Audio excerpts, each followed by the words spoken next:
Here we're looking at telling time, and on this first one, we have the hour hand right here, and that's pointing at the 2.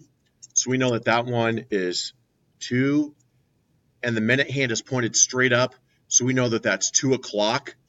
And any time that it's 2 or o'clock, we're going to write it as 00.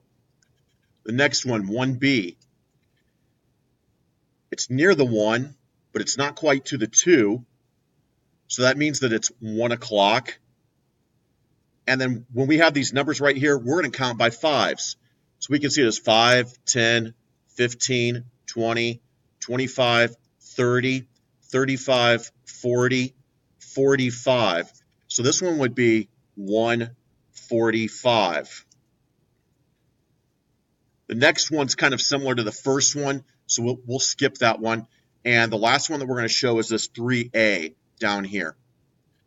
As we said earlier, it's in between the 4 and the 5 when it comes to the hour, but it's not quite to the 5. So that tells us that it's at 4. And then when we're counting, again, we count these numbers by fives. So when we count this, we're going to count it as 5, 10, 15. So the time would be 4:15. So that's the steps on how to be able to tell time.